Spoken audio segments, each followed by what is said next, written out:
Pejabat The Fed berbeda pandangan soal pemangkasan suku bunga pada September mendatang.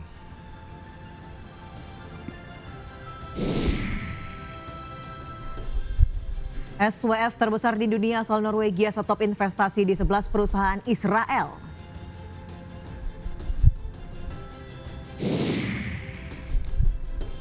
Simak perbincangan seputar market hari ini bersama Gembong Suwito, Direktur Edukasi dan Investasi Sahamology. Selamat pagi Deswita. Selamat pagi Wiki, gimana kabarnya hari ini? Kabarnya luar biasa baik, walaupun mungkin kalau untuk beberapa pemirsa ataupun banyak lah ya dari pemirsa dan juga kita gitu ya terlibat dalam sebuah susunan kepanitiaan HUT RI. Wow. Mulai sibuk, mulai meeting, nyiapin berbagai macam detail. Betul sekali, ini antusiasnya juga terasa ya HUT RI ke-80 dan ini juga menjadi upacara pertama bagi Presiden Prabowo tentunya ya. Betul. Untuk di sana merdeka sebagai Presiden Republik Indonesia. Dan banyak sekali kemudian efek-efek rambatan lah ya dari perayaan HUT RI ke-80 ini. Salah satunya adalah di industri kreatif, teman-teman yang punya usaha percetakan kaos, percetakan bendera dan sebagainya. Mereka juga mendapatkan hikmah lah di balik perayaan dari HUT RI yang ke-80 ya. Dan tentu kita nantikan ya untuk nanti tanggal 17 hari Minggu seperti apa kemeriahannya. Dan tentunya selama 60 menit ke depan kami juga akan hadir dengan sejumlah informasi menarik lainnya untuk Anda seputar ekonomi dan pasar modal tentunya. Betul, dan Anda juga bisa menyaksikan kami live streaming di idxchannel.com. Saya Wiki Adrian. Dan saya Deswita Bionda, inilah Market Buzz.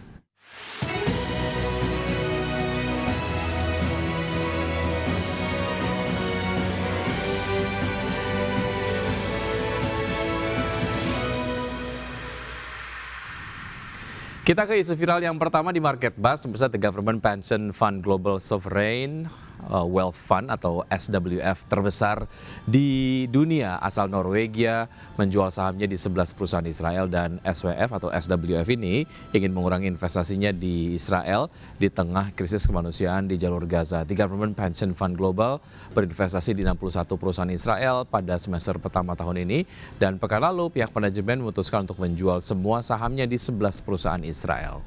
Ya, pihak manajemen tidak mengidentifikasi ke-11 perusahaan yang dimaksud, di mana SWF itu berkomitmen untuk terus mengurangi investasi di Israel dan mengakhiri kontrak dengan manajer eksternal di negara tersebut. Oke, baik, kita lihat komentar yang disampaikan oleh followers dari Instagram IDX Channel mengomentari berita yang satu ini ya. Kalau bicara kemudian mengenai sebuah tren ataupun mungkin berbagai macam kecaman ya yang diberikan oleh negara-negara Uni Eropa terhadap Israel, belakangan memang semakin sering disuarakan oleh kepala-kepala negara ya. Kita akan bacakan komentar yang sudah disampaikan. Komentar yang pertama ini adalah dari Asep Sudirman Official, pray for Israel's bankruptcy as soon as possible. Ini mungkin semacam ekspresi juga dari kegeraman masyarakat Indonesia ya terkait dengan apa yang dilakukan oleh Israel di jalur Gaza. Yang akhirnya mereka juga mendoakan mungkin ini menjadi suatu hal yang buruk untuk Israel jadi akhirnya ya. Betul. Oke, untuk berikutnya, komentar berikutnya ada dari @restusurya83. Boycotting works. Oke, ini mungkin meng-highlight terkait dengan upaya-upaya yang dilakukan oleh masyarakat global mengenai perusahaan-perusahaan yang terafiliasi dengan Israel. Ternyata ini berdampak ya terhadap perusahaan-perusahaan tersebut, kinerja keuangannya terkoreksi dan lain sebagainya. Berikutnya ada Dismanto, mereka hanya ingin menyelamatkan investasinya agar tidak kena boykot atau pembekuan aset. Ini masuk akal juga ya. Apakah ini menjadi sebuah bagian dari kampanye global ataupun mungkin upaya-upaya dari berbagai macam negara untuk akhirnya melakukan boikot terhadap Israel dan juga perusahaan-perusahaan yang terafiliasi dengan Israel. Ini juga mungkin bisa dilihat sebagai salah satu upaya untuk menyelamatkan aset dari point of view perusahaan ya, bisa aja ya. Iya, betul sekali Wiki. Oke, baik, kita ke isu viral berikutnya. Pemirsa, Presiden Prabowo Subianto meminta Kamar Dagang dan Industri atau Kadin Indonesia turut mendukung konsep Indonesia Incorporated atau Indonesia Inc. Dan hal itu untuk mempercepat terwujudnya masyarakat yang sejahtera, adil, dan makmur. Ya, menurut Prabowo tidak boleh ada warga Indonesia yang hidup di bawah garis kemiskinan.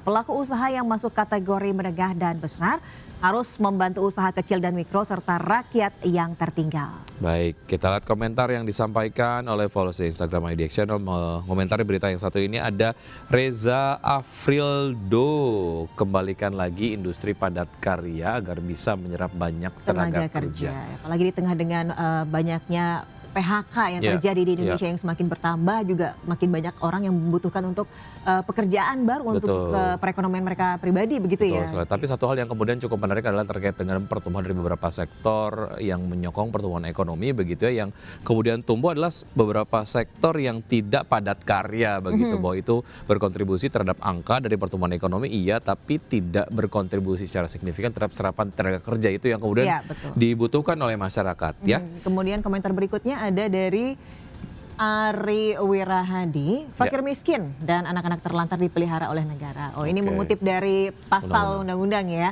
Betul bahwa sekali. fakir miskin dan anak-anak terlantar dipelihara oleh negara. Mereka Ya. ini seperti menyuarakan ya apa yang terjadi dengan kondisi yang ada saat ini begitu ya. Iya betul, karena memang yang disampaikan oleh Presiden Prabowo Subianto menghimbau kepada pengusaha untuk akhirnya mengangkat yang berada di bawah garis kemiskinan ataupun mungkin prasejahtera begitu ya. Tapi diingatkan juga nih oleh Ari Wirahadi bahwa negara juga memiliki tanggung jawab untuk mengurusi fakir miskin dan juga anak-anak terlantar.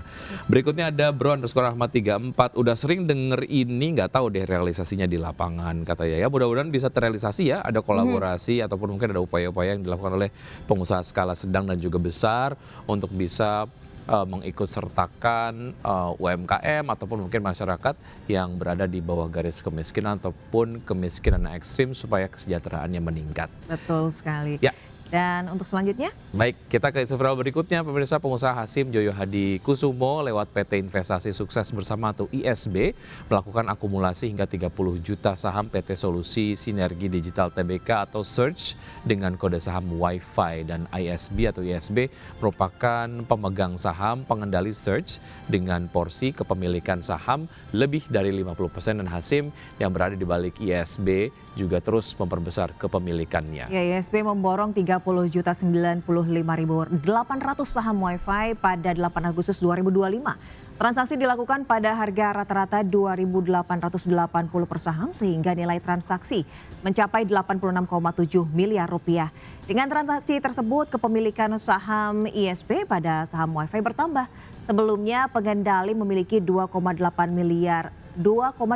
miliar maksud kami saham atau setara 53,65% dan kini menjadi 2,88 miliar saham atau setara 54,22%.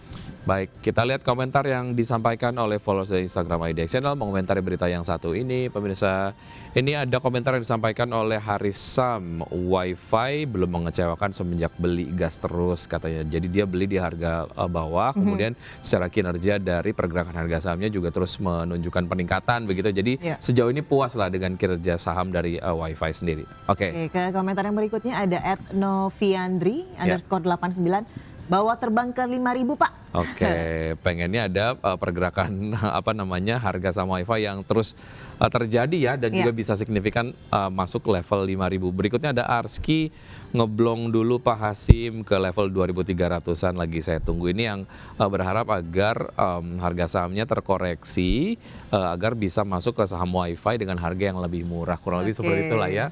Harapan-harapan dari investor macam-macam, tapi yang jelas berbagai macam aksi korporasi ini juga memang wajar sekali kemudian dilakukan oleh emiten-emiten ataupun perusahaan-perusahaan agar memberikan quote-unquote pemanis lah terhadap kinerja dari saham yang sudah melantai di Bursa Efek Indonesia. Iya. Baik, Pemirsa, dan ya indeks harga saham gabungan kian perkasa dekati level 7.900 pada akhir perdagangan Rabu. Dan informasi dan juga pembahasannya akan dibawakan oleh rekan Wiki Adrian. ya, usai jeda berikut tetap bersama kami.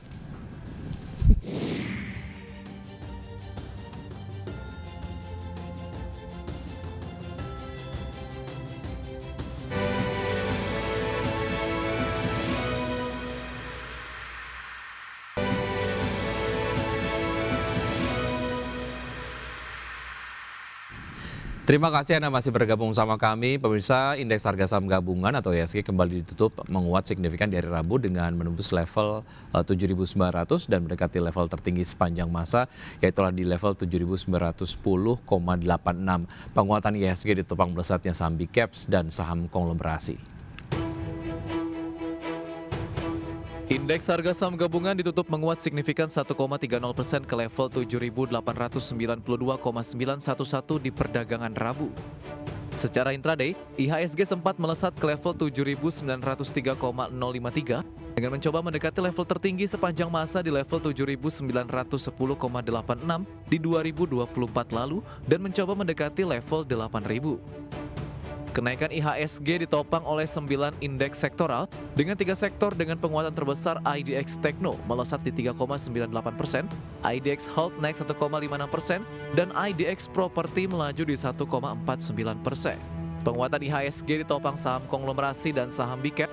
Saham DCII yang sempat menjadi beban IHSG usai suspensi dibuka dan masuk ke papan pemantauan khusus ditutup melesat 10% di level Rp306.075 per saham dengan kontribusi 30 indeks poin ke IHSG dan jadi penopang utama. Saham Telkom ditutup menguat 5,66% di level Rp3.360 per saham dengan kontribusi 20,51 indeks poin.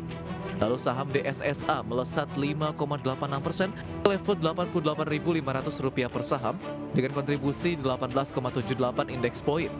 Saham ASI naik 3,71% di level Rp5.175 per saham dengan kontribusi 8,21 indeks poin. Saham BBCA ditutup menguat 0,85% di level Rp8.925 per saham berkontribusi 5 indeks poin. Dan saham BBRI ditutup menguat 0,74% di level Rp4.080 per saham dan berkontribusi di 5 indeks poin. Kenaikan IHSG tidak terlepas kembalinya asing masuk ke pasar domestik. Tercatat di perdagangan Selasa, asing mencatat net buy senilai Rp2,21 triliun. Di sisi lain, pasar keuangan tanah air di perdagangan Rabu masih mendapat gairah positif dari hasil inflasi Amerika periode Juli 2025 yang lebih baik dari perkiraan, membuka peluang penurunan suku bunga The Fed di bulan depan semakin lebar. Berbagai sumber IDX Channel. Ya, laporan Ketenagakerjaan Amerika Serikat periode Juli dan revisi data sebelumnya memicu perbedaan pandangan di internal The Federal Reserve soal pemangkasan suku bunga pada September mendatang. Salah satu pandangan disampaikan oleh Presiden Federal Reserve Bank of Atlanta, Raphael Bostic, yang menegaskan masih melihat satu kali pemangkasan suku bunga sebagai langkah tepat pada tahun 2025 selama pasar tenaga kerja tetap solid. Laporan Ketenagakerjaan Amerika Serikat pada bulan Juli yang melemah dan revisi data sebelumnya memicu perbedaan pandangan di internal The Federal Reserve soal pemangkasan suku bunga pada pertemuan September mendatang. Terbaru Presiden Federal Reserve Bank of Atlanta, Raphael Bostic, menegaskan dirinya masih melihat satu kali pemangkasan suku bunga sebagai langkah tepat pada 2025 selama pasar tenaga kerja tetap solid. Bostic melanjutkan proyeksi itu juga bergantung pada asumsi bahwa pasar tenaga kerja tetap kuat. Jika melemah secara signifikan, keseimbangan risikonya akan berbeda dan jalur kebijakan yang tepat juga akan berubah. Secara terpisah, Presiden The Fed Chicago Austin Goolsbee mengatakan pertemuan musim gugur Bank Sentral akan berjalan secara langsung karena para pembuat kebijakan mencoba menafsirkan data ekonomi yang beragam dan menentukan langkah penyesuaian suku bunga. Adapun Goolsbee tidak memberikan sinyal tentang arah kebijakan yang akan dia ambil. Sementara itu, Presiden The Fed Kansas City, Jeff Zients, mengaku tidak terpengaruh oleh laporan tersebut dan ingin mempertahankan kebijakan suku bunga ketat. Presiden The Fed Richmond Tom Barkin menilai masih belum jelas apakah fokus utama Bank Sentral seharusnya mengendalikan inflasi atau memperkuat pasar tenaga kerja. Adapun Presiden The Fed San Francisco Mary Daly dan Presiden The Fed Minneapolis Neil Kashari cenderung lebih terbuka terhadap pemangkasan suku bunga. Dua anggota Dewan Gubernur The Fed, Christopher Waller dan Michelle Bowman, sebelumnya sudah mendukung pemangkasan pada pertemuan 30 Juli dengan alasan kekhawatiran terhadap pasar tenaga kerja ketika mayoritas Komite Pasar Terbuka Federal memilih mempertahankan suku bunga. Berbagai sumber IDX Channel.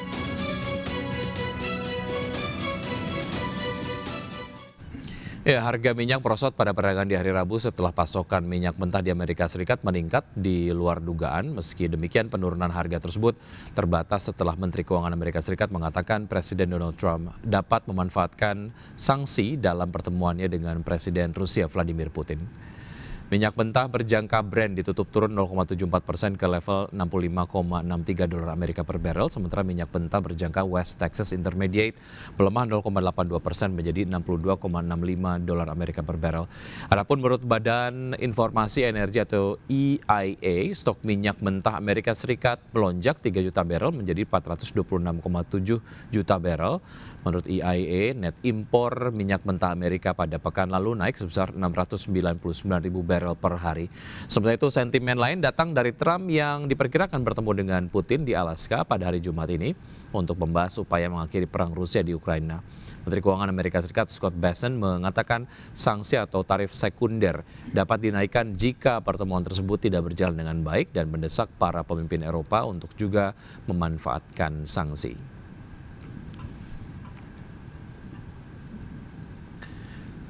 Selanjutnya dari pergerakan bursa global, pemirsa, Wall Street menghijau pada perdagangan di hari Rabu dengan indeks acuan S&P 500 dan juga Nasdaq Composite yang mencapai level penutupan tertinggi baru di tengah harapan bahwa The Federal Reserve akan segera memulai siklus pelonggaran moneter. Namun pasar mencerminkan pelemahan beberapa saham teknologi setelah kenaikan kuat di hari sebelumnya. Kita lihat data selengkapnya untuk penutupan bursa Amerika Serikat. Dow Jones Industrial Average ditutup melonjak 1,04% menjadi 44.922, indeks S&P 500 naik 0,32% menjadi 6.466 dan indeks Nasdaq Composite menguat 0,14% menjadi 21.713.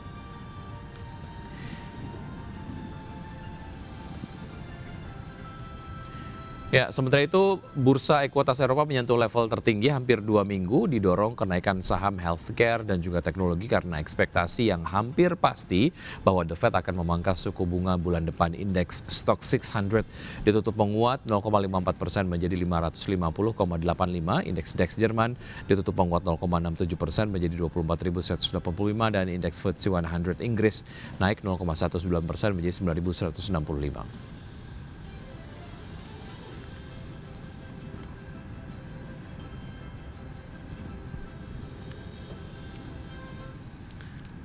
Ya, untuk berbincang pagi hari ini kita sudah terhubung bersama Bapak Gembong Suito, Direktur Edukasi dan Investasi Sahamologi. Selamat pagi Pak Gembong.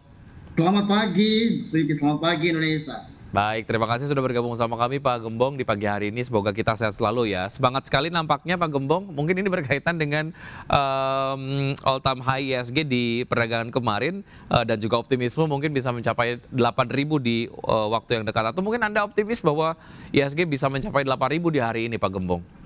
Yes, kita bicara IISG maka sentimen katalis positifnya baik global maupun sisi domestik cukup bagus gitu kan. Ini yang menyebabkan secara pergerakan baik secara makroekonomik, secara fundamental ya itu sangat-sangat positif sehingga demand atau optimisme di sisi investor itu terjadi sehingga paling cepat minggu ini kalau enggak besok atau hari ini itu 8.000 tercapai. Baik, agar kemudian senada dengan ulang tahun Indonesia yang ke-80, seru juga kalau ISG masuk level 8.000 gitu ya? Sepertinya seperti itu ya, semestanya mendukung untuk itu ya. Baik, cocokologinya seperti itu ya Pak Gembong ya. Oke, tapi kalau bicara mengenai jokes lah ya, ataupun mungkin berbagai macam tanggapan terkait dengan IHSG yang menembus 8.000, yang penting tembus dulu 8.000, setelahnya mau koreksi juga ya kita lihat nanti lah, kurang lebih kayak gitu. Nah, Anda melihat apakah level penguatan ini yang berlanjut sampai at least perdagangan kemarin di sore hari, apakah kemudian menjadi sebuah sentimen yang cukup awet berlangsung Pak Gembong?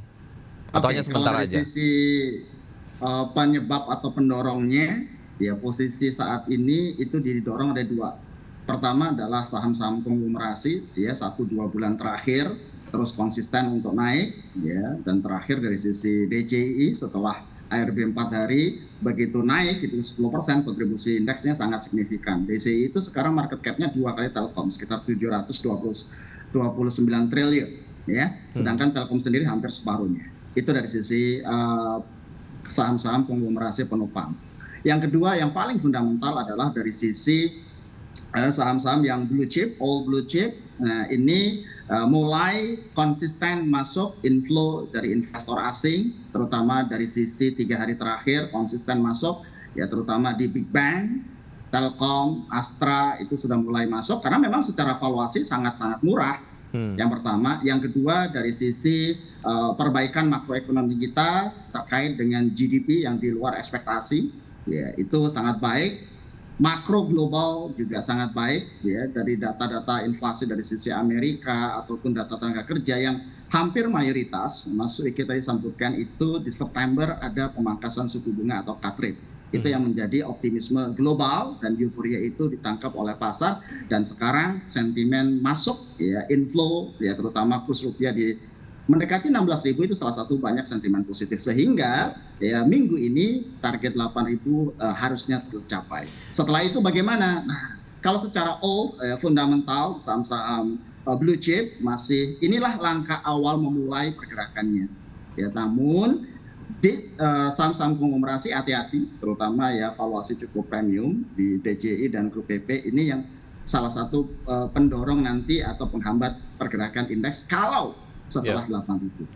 Baik, karena memang secara market cap ini cukup besar dan begitu ada koreksi saja di saham-saham konglomerasi ini langsung berdampak kepada pelemahan IHSG begitu ya? Yes, betul sekali. Tapi Baik. secara fundamental, saham-saham blue chip inilah momentum untuk kembali lagi inflow setelah babak belur capital outflow di awal tahun sampai Mei itu sekitar 58 triliun. Kemarin baru masuk ya sekitar 3 triliun, jadi masih banyak ruang untuk inflow dan didukung oleh kurs rupiah yang mendekati di bawah 16.000.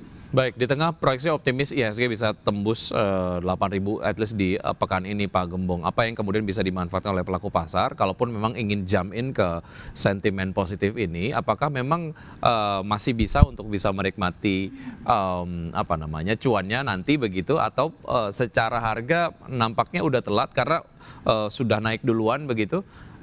Rekomendasi Anda seperti apa Pak Gembong?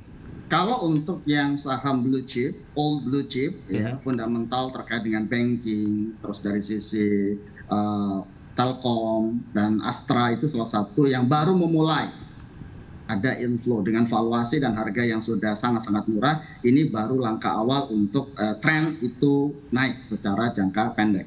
Tetapi hati-hati untuk saham-saham konglomerasi, karena kalau ibarat IHSG itu dipisahkan dengan saham-saham konglomerasi, makanya ada indeks LQ45 atau indeks 80 itu sangat tertinggal. Sehingga untuk teman-teman yang mau masuk di saham-saham old blue chip gitu kan dengan fundamental yang kuat, nah kemarin laporan keuangan beberapa juga sangat bagus, itu baru mulai perjalanan untuk masuknya. Namun untuk yang saham-saham yang konglomerasi hati-hati, selalu mitigasi resiko dengan manajemen resiko yang baik, karena ya sangat-sangat premium terkait pergerakannya atau pergerakannya, itu yang menjadi mitigasi kita.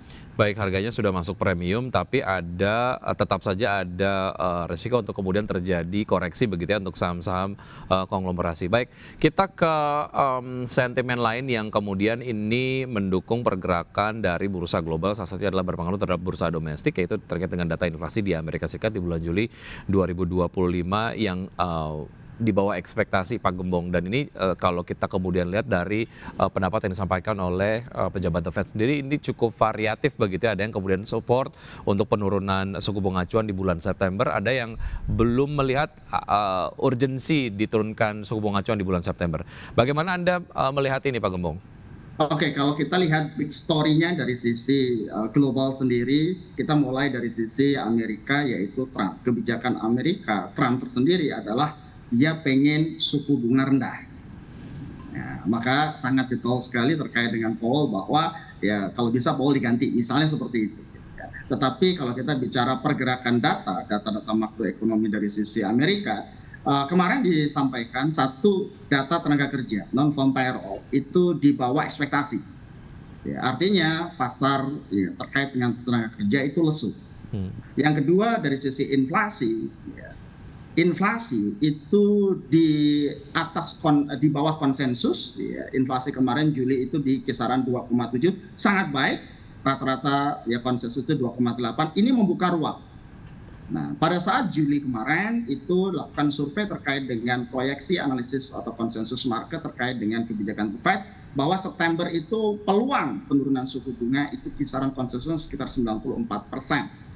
Namun begitu data inflasi ya di Juli kemarin malam itu rilis 2,7 itu sangat baik di atas konsensus, di bawah konsensus. Ini membuka ruang, membuka optimisme bahwa September itu ada pemangkasan suku bunga dan itu secara konsensus persentasenya itu 96%. Maka Mas Vicky bilang tadi hampir dipastikan, kira-kira gitu. Karena memang secara persentase 96%. Dan ini ya senada dengan semuanya, oleh karena itu ya September itu menjadi faktor penentu penurunan suku bunga minimal sekali. Dan ini yang ditangkap oleh pasar, euforia market, semua instrumen terutama di indeks saham Amerika sendiri all time high di beberapa hari terakhir. Most likely mungkin kebijakan yang akan diambil oleh The Fed di bulan September ini akan senada dengan konsensus begitu ya Pak Gembong ya. Anda optimis demikian. Baik, kita akan lanjutkan usaha jeda berikut ini. Pak Gembong tentunya akan membahas saham-saham yang Anda rekomendasikan pagi hari ini dan pemirsa tetap bersama kami akan segera kembali.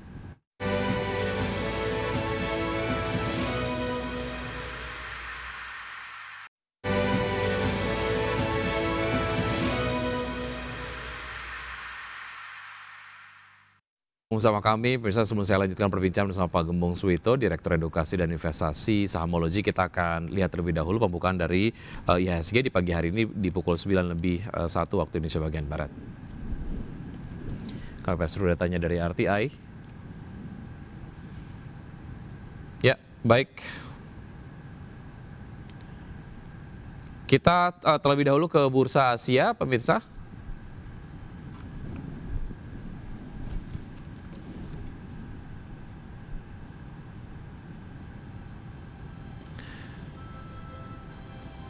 Ya, untuk saham-saham atau bursa-bursa utama Asia di pagi hari ini dibuka mix, pemirsa, dengan bursa maksud kami indeks Nikkei 225 menguat 0,92% maksud kami di level 42.875.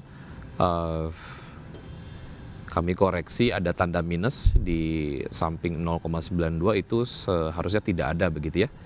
Berikutnya untuk STI Singapura melemah 0,28% di level 4.260, Kospi Korea dibuka melemah 0,13% di level 3.220, dan untuk Hang Seng Hong Kong dibuka menguat 0,6% di level 25.766.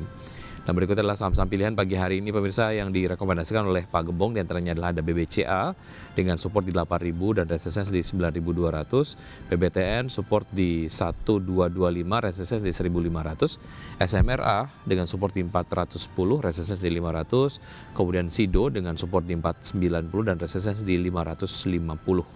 Rekomendasinya seluruh saham pagi hari ini dari Pak Gembong adalah buy. Dan berikutnya untuk pembukaan dari IHSG di pukul 9:02 waktu Indonesia bagian Barat, sejauh ini bergerak menguat dengan menguat 0,26% di level 7.913,230. Tentu saja terus bergerak mendekati level 8.000 dan saham-saham yang menjadi top gainers diantaranya adalah ada uang, kaki, kemudian juga ada ikan, SGRO dan juga CEM. 5 top losers ada NRCA, DSNG, kemudian ada GPRA, HGI, SNLK. Dan pergerakan sektoral pemirsa seperti Anda dapat saksikan di layar televisi. Ya, untuk sektor yang memimpin penguatan sejauh ini adalah cyclical dengan penguatan hampir 1%. Sementara itu sektor industri sejauh ini memimpin pelemahan dengan pelemahan 0,11%. Kita lanjutkan perbincangan bersama Pak Gembong. Pak Gembong sejauh ini masih berada di level 7.900-an ya, makin mendekati 8.000. Namun kita kemudian akan bahas nanti di ujung segmen ini terkait dengan proyeksi pergerakan IHSG dari Anda Pak Gembong. Kita akan ke saham-saham pilihan dari Anda. BBCA terlebih dahulu, Pak Gembong, seperti apa analisis lengkapnya? Oke, tematik secara global itu posisinya penurunan suku bunga. Dua sektor yang sangat-sangat terpengaruh terkait suku bunga adalah yang diuntungkan, katalis positifnya ada dua. Pertama dari sisi perbankan, yang kedua dari sisi properti. Kita bicara yang perbankan dulu. Ya, kita rekomendasi BCA karena BCA ini satu rilis laporan keuangan itu sangat baik di atas 10% dan satu-satunya big cap yang secara kenaikan earning per share-nya itu di atas 10%. Ya, BBCA kita rekomendasi di 8.750 sampai 8.800 gitu kan, dengan target price minimum di 9.200 sampai 9.300 swing dalam 1-2 minggu ke depan. Itu yang pertama dari sisi BCA. Dan Baik. batasi resiko kalau misalnya turun di level 8.850. Baik, menengah ke panjang untuk BBCA, Pak Gembong? Harusnya 1-2 minggu ke depan angka di level di atas 9.000 itu tercapai. 9.100, 9.200 ya kira-kira seperti itu. Karena satu fundamental tadi ya sangat baik, yang kedua dari sisi capital inflow ya terjadi di BCA.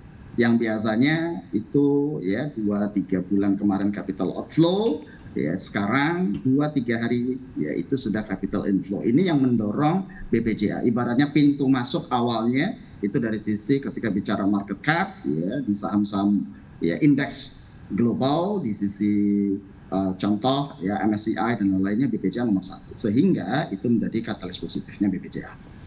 Baik, secara teknikal bisa dimanfaatkan, secara fundamental juga menarik untuk bisa dikoleksi untuk menengah ke panjang begitu ya untuk BBCA. Dari BBCA ke BBTN, Pak Gembong? Ya, ini yang mulai ketika bicara suku bunga turun, maka asosiat dari sisi perbankan yang fokus utama di sisi KPR itu dari sisi BBTN. Sehingga ya pertama dari sisi sentimen positif, katalis positif dengan tren potensi kenaikan penurunan suku bunga. Yang kedua dari sisi valuasi dari sisi BTN sangat menarik gitu kan, sudah sangat murah, price in. Ya, target saat ini BBTN itu di level 1.500 dan sekarang sudah mulai ada capital inflow ke BBTN, tapi batasi resiko ketika posisi harga di 1.225. Baik, pertimbangan valuasi harga yang murah, kemudian juga target price dari BBTN yang bisa dimanfaatkan. Ini menjadi pertimbangan analisis ataupun rekomendasi Anda untuk BBTN di pagi hari ini ya. Kalau kita bandingkan dengan Bank Himbara yang lain, Pak Gembong, seperti apa? Ya, kalau dibanding dengan Bank Himbara yang lain, sebenarnya trennya sama, trennya naik.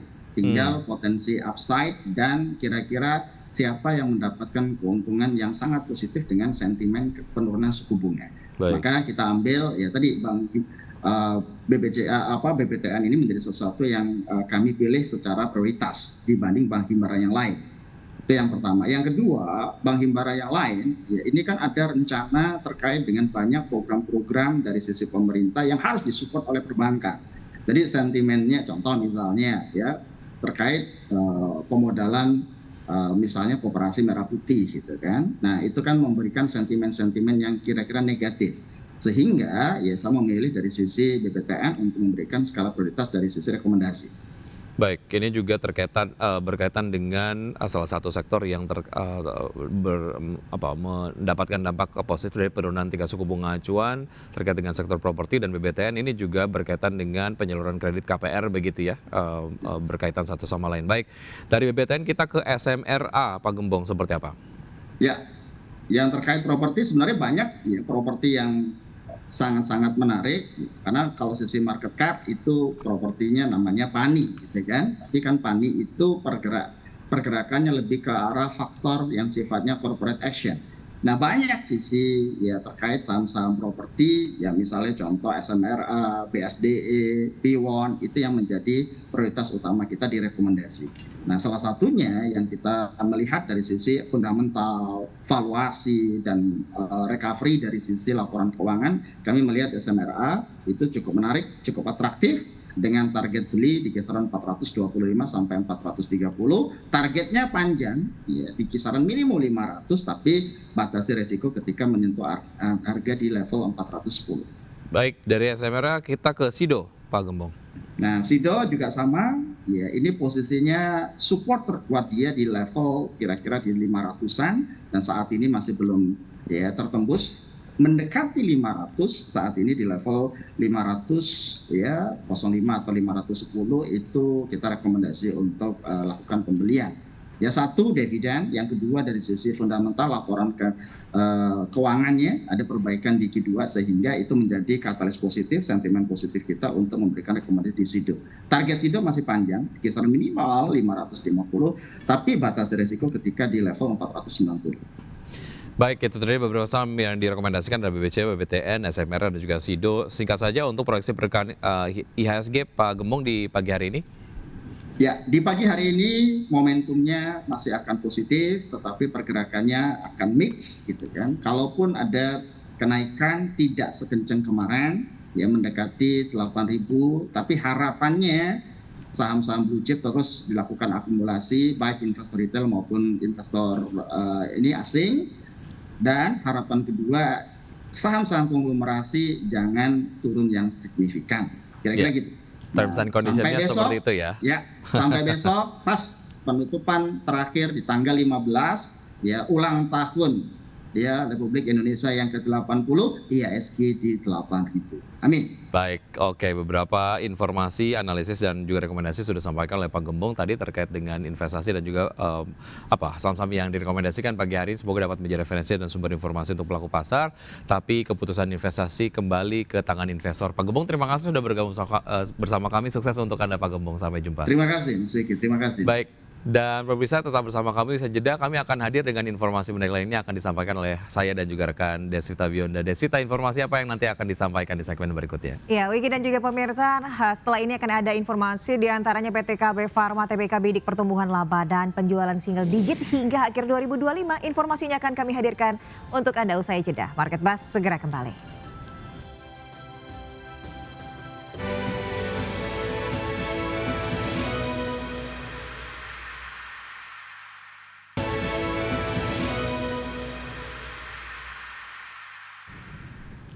Terima kasih Anda masih bergabung sama kami. Pemirsa, PT KLB Pharma Tbk atau KLBF membidik pertumbuhan laba 6% dan penjualan 8%, lebih tinggi secara tahunan di akhir tahun 2025.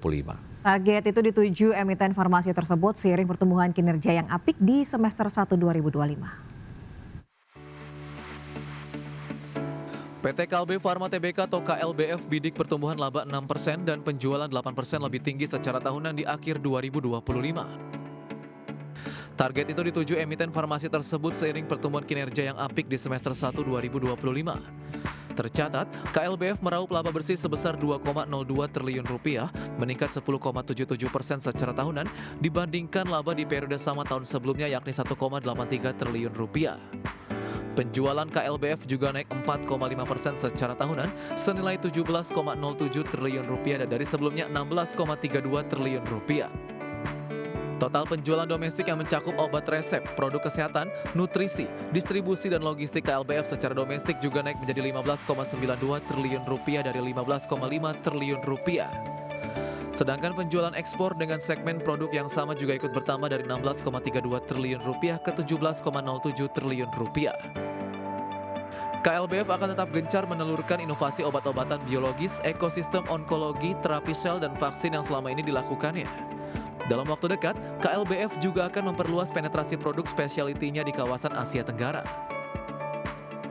Pada segmen divisi kesehatan, KLBF juga akan terus melakukan penyegaran dan pembaruan brand sekaligus secara berkala mengembangkan produk pada kategori preventif. Upaya ini juga akan dibarengi dengan pengelolaan rantai pasok dan mata uang untuk keperluan impor bahan baku. Berbagai sumber IDX Channel.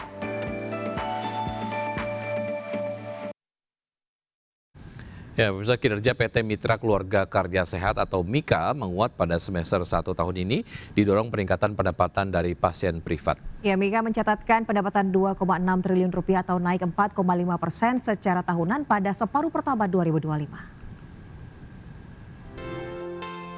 Kinerja PT Mitra Keluarga Karya Sehat atau MIKA menguat pada semester 1 2025 didorong peningkatan pendapatan dari pasien private.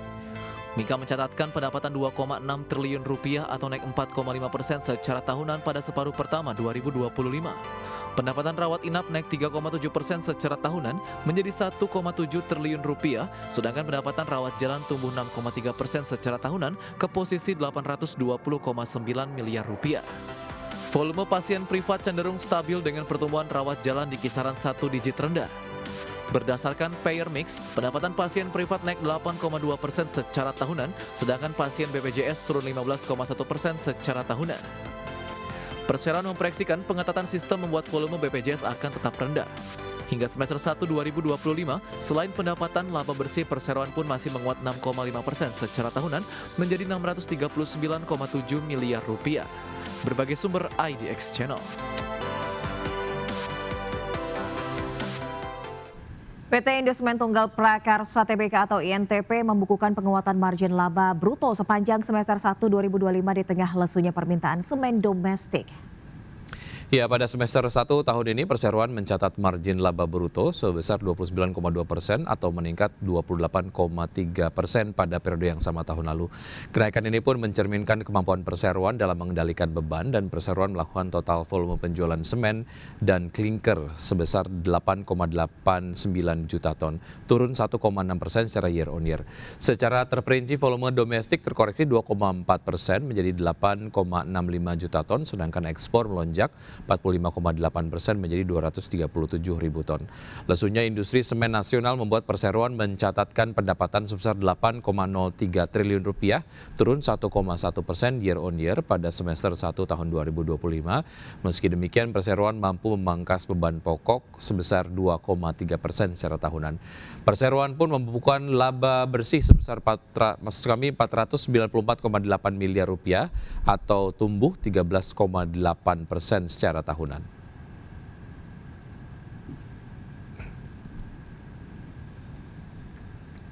Saham PT Impact Pratama Industri Tbk atau IMPC melonjak tajam hingga menyentuh batas auto rejection atas. Bursa Efek Indonesia menghentikan perdagangan saham tersebut sebagai bentuk perlindungan investor. Ya, pada perdagangan di hari Selasa 12 Agustus 2025, harga saham IMPC ditutup naik 25% ke level Rp825 per saham. Lonjakan harga ini membuat BEI mensuspensi perdagangan mulai sesi pertama Rabu 13 Agustus. Suspensi berlangsung sampai pengumuman lebih lanjut dari bursa. Dalam sepekan terakhir, saham IMPC sudah naik 42,24% dan dalam sebulan terakhir melonjak 178,72%. Saham emiten produsen bahan bangunan dan plastik ini sudah masuk radar Unusual Market Activity atau UMA sejak 6 Agustus 2025 dan Bursa Efek Indonesia menilai pergerakan harga tersebut di luar kewajaran.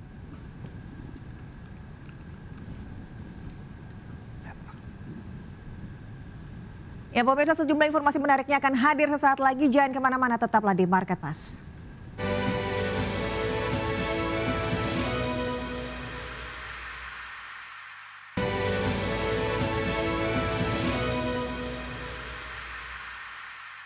Terima kasih Anda masih bergabung sama kami. Pemirsa, Indonesia kini berada di jajaran pemain utama ekonomi dan keuangan syariah dunia. Gubernur Bank Indonesia Periwar Jio mengungkapkan saat ini Indonesia memimpin di industri fashion muslim dunia dan masuk 3 besar untuk industri keuangan syariah. Indonesia kini berada di jajaran pemain utama ekonomi dan keuangan syariah dunia. Capaian ini merupakan hasil kerja bersama antara Bank Indonesia, Majelis Ulama Indonesia, dan berbagai pihak lain yang terlibat dalam pengembangan industri halal nasional. Dalam Sarasehan Ekonomi Syariah Nasional 2025, Gubernur Bank Indonesia Periwar Jio mengungkapkan saat ini Indonesia memimpin di industri fashion muslim dunia dan masuk 3 besar untuk industri keuangan syariah. Selain industri fashion dan keuangan syariah, Indonesia juga kini tengah membidik untuk menjadi pusat industri makanan halal dunia. PD menyebut potensi pasar dan produksi makanan halal masih dapat ditingkatkan terutama melalui sinergi lintas sektor. Modest fashion Indonesia number 1 in the world, kiblatnya. Nomor 2, ya, keuangan syariah. Kalau tidak salah nomor 2 atau nomor 3. Ini nomor 3. Keuangan, tepuk tangan semuanya. Yang kita harus kejar adalah untuk halal food. Yang kita harus kejar untuk bagaimana, tapi tetap one of the 5 global player. Bank Indonesia juga terus memperkuat kolaborasi dan memberdayakan komunitas akar rumput, terutama pondok pesantren sebagai kunci dari kemajuan ekonomi syariah Indonesia. Dari Jakarta, Tim Liputan IDX Channel. Ya, selanjutnya pemerintah menilai Indonesia memiliki potensi besar untuk tumbuh melalui pengembangan ekonomi syariah. Ya, Menteri Keuangan menjelaskan bahwa berbagai program strategis pemerintah saat ini memerlukan peran insan pelaku ekonomi syariah untuk dapat berkontribusi dalam membangun pengembangan ekonomi syariah di tanah air. Salah satu fokus yang dilakukan pemerintah saat ini adalah mendorong berbagai program pengembangan ekonomi masyarakat seperti pembentukan Koperasi Merah Putih hingga program makan bergizi gratis. Menteri Keuangan Sri Mulyani Indrawati menilai sebagai negara mayoritas muslim dan memiliki kekuatan ekonomi besar, Indonesia memiliki peluang untuk mengisi strategi pembangunan dengan prinsip ekonomi syariah. Dengan berbagai program yang digulirkan dan besarnya dana APBN yang digunakan, maka Sri Mulyani berharap seluruh insan pelaku ekonomi syariah dapat mendorong pengembangan ekonomi syariah melalui pemanfaatan program tersebut. Kita akan bicara lebih dari 250 triliun di setiap desa dan kelurahan. Pertanyaan saya kepada kita semua, teman-teman yang bekerja di ekonomi syariah mampu nggak menginfiltrasi nilai-nilai ekonomi syariah di dalam tata kelola ekonomi Koperasi Merah Putih? Karena wadahnya sudah dibuat, isinya ada. Infusing value adalah tugas. Ya, pemerintah akan menjadikan sistem ekonomi dan keuangan syariah sebagai dasar sistem perekonomian Indonesia. Ya, untuk mendukung kebijakan tersebut, pemerintah akan memasukkan nilai-nilai ekonomi dan keuangan syariah dalam RPJMN 2025-2045 dan RPJMN 2025-2029. Pemerintah akan menjadikan sistem ekonomi dan keuangan syariah sebagai dasar sistem perekonomian Indonesia. Menurut Menteri PPN yang juga Kepala Bappenas Rahmat Pambudi, untuk mendukung kebijakan tersebut, pemerintah akan memasukkan nilai-nilai ekonomi dan keuangan syariah dalam RPJPN 2025-2045 maupun RPJMN 2025-2029. Bappenas juga meminta Kementerian Keuangan untuk membentuk Direktorat Jenderal Keuangan Syariah. Pembentukan Ditjen Keuangan Syariah diakui sebagai bagian dari upaya menciptakan sistem ekonomi Indonesia berbasis syariah ke depannya. Jadi apapun namanya, yang penting ekonomi syariah ada di lahir dan batin kita, sehingga tahun 100 tahun Indonesia Merdeka, kita tidak hanya melahirkan Indonesia yang berkeadilan, tapi juga Indonesia yang memberikan berkah bagi ekonomi dunia. Terima kasih. Berdasarkan catatan Bappenas, aset keuangan syariah Indonesia juga disebut-sebut masih berada di posisi ke-7. Total aset keuangan syariah hingga saat ini baru sebesar 10.357,90 triliun rupiah, sedikit naik dari catatan pada 2024 yang sebesar 9.927,20 triliun rupiah. Terbesar ditopang oleh pasar modal syariah senilai 9.021,19 triliun rupiah, sedangkan perbankan syariah dan IKMP syariah nilainya masih kecil masing-masing 943 miliar rupiah dan 393,71 miliar rupiah. Dari Jakarta, Tim Liputan IDX Channel. Dan berikutnya kita akan update pergerakan dari IHSG pukul 9:27 waktu Indonesia bagian Barat. Kita lihat data selengkapnya dari RTI. Pemirsa, IHSG sejauh ini bergerak menguat 0,47% di level 7.929,919. 3 top gainers ada uang, IOTF, kemudian juga kaki. 3 top losers ada AMRT, MDLN, kemudian juga ada Ayam. Dan berikutnya pergerakan dari sektoral. Pemirsa, untuk sektor infrastruktur, maksud saya sektor energi ya, sejauh ini memimpin penguatan dengan penguatan 1,1%, dan top losers atau sektoral yang memimpin pelemahan adalah sektor industri yang melemah 0,14%.